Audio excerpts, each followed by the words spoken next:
welcome to this explainer. Today, we're going to boot up the human brain and explore the fascinating world of cognitive development. Instead of thinking of human growth as just getting bigger physically, we're going to look at it through the lens of Jean Piaget's learning theory. Think of it as a series of massive biological system upgrades that fundamentally change exactly how we process reality. We've got a lot of ground to cover. We'll hit constructing your reality, schemas, the mind's framework, the early OS stages of sensory motor and pre-operational, the advanced OS stages of concrete and formal, and finally, bugs in Piaget's code. Let's get right into it. Section 1. Constructing your reality. So to really understand human learning, we first have to ask a fundamental question. What actually drives cognitive development in the first place? Is it just behavioral rewards? Is it purely language or society? Well, according to Piaget, it relies on a powerful combination of biological maturation and our direct interaction with the environment around us. Piaget's approach is best described as constructivist, and this is a massive takeaway.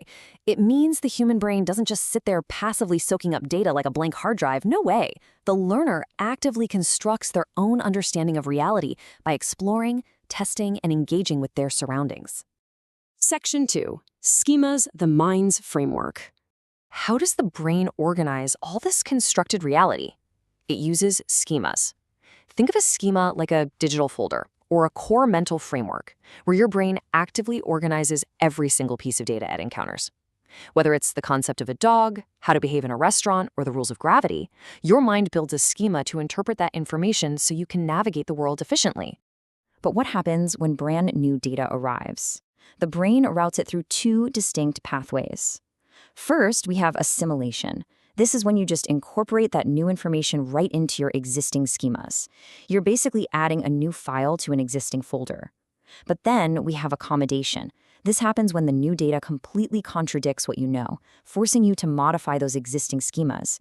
You literally have to rewrite the folder entirely to make sense of things. So, your brain is in this constant balancing act. It's always toggling between adding data smoothly with assimilation and dealing with conflicting data through accommodation. Piaget called this state of cognitive balance equilibration. It's the ultimate goal of the mind, just trying to maintain a stable working model of reality without crashing. Section 3. Early OS, sensory motor, and pre-operational. Piaget outlined 4 famous stages of cognitive development. You can think of these as systemic biological software upgrades from birth all the way through adulthood. We've got 0 to 2 years, 2 to 7 years, 7 to 11 years, and 12 years plus. Let's break down those first 2 early stages. During the first timeline block, known as the sensory motor stage, from birth to age 2, the brain is learning entirely through sensory input and motor actions. And during this phase, it must download a very specific, absolutely crucial patch to function properly. It has to develop object permanence. This is the groundbreaking realization that objects actually continue to exist even when they are completely out of sight. Before this clicks, if you hide a toy under a blanket, the infant's brain processes it like the toy has literally vanished from the universe. Object permanence changes the game entirely. The next major update is the pre-operational stage, lasting from ages 2 to 7. This update brings some amazing new features like symbolic play. You know, when a cardboard box magically becomes a spaceship. But it still lacks logical, reversible thinking.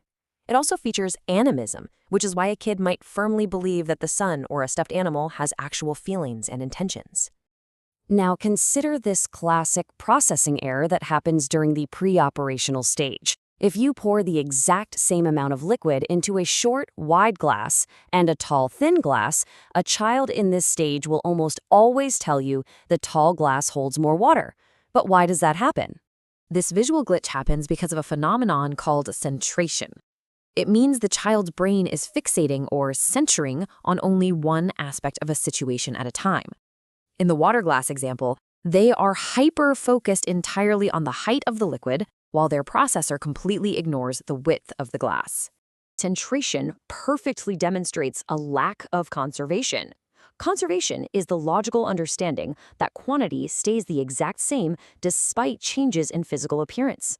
For the pre-operational child, that specific logic module just hasn't fully installed yet. Another major limitation of this early operating system is egocentrism. Now, in Piaget's theory, egocentrism isn't about being selfish. It's simply the tendency to see the world solely from your own perspective. To test this, Piaget designed a truly brilliant experiment. It's known as the Three Mountains task. A child sits on one side of a 3D model of three mountains, and a doll is placed on the other side. When you ask the child what the doll sees, they consistently just describe their own view. It proves that early-stage learners literally cannot render reality from someone else's point of view. Section 4. Advanced OS, Concrete and Formal. Fortunately, our biological computer is primed for two final updates. First is the concrete operational stage, from 7 to 11 years. This patch fixes all those previous bugs. The brain can finally perform logical operations as long as they are on concrete, physical objects. The child masters conservation, so no more getting tricked by the water glasses. They also develop seriation, which is the ability to easily arrange objects in order by size or quantity. But what happens when the physical world is no longer required for the brain to run its calculations? What happens when a learner can start processing complex what-if scenarios without needing a single tangible thing in front of them?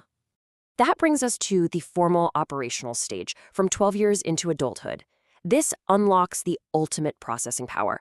Learners in this stage can utilize abstract reasoning, hypothetical thinking, and complex logical deduction.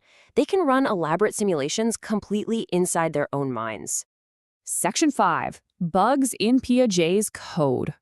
Yet, as groundbreaking as this developmental architecture is, modern critics have definitely found bugs in the code. Many argue that Piaget actually underestimated children's processing power, suggesting that a lot of these cognitive functions appear much earlier than his rigid stages allow. Plus, critics point out he vastly underestimated the massive role of social and cultural factors in learning. It leaves us with a fascinating final thought. Is the developing human mind truly a standalone biological computer upgrading on its own schedule? Or is its most vital programming actually written by the society and culture surrounding it? Something to definitely think about. Thanks for joining us for this explainer, and we'll catch you next time.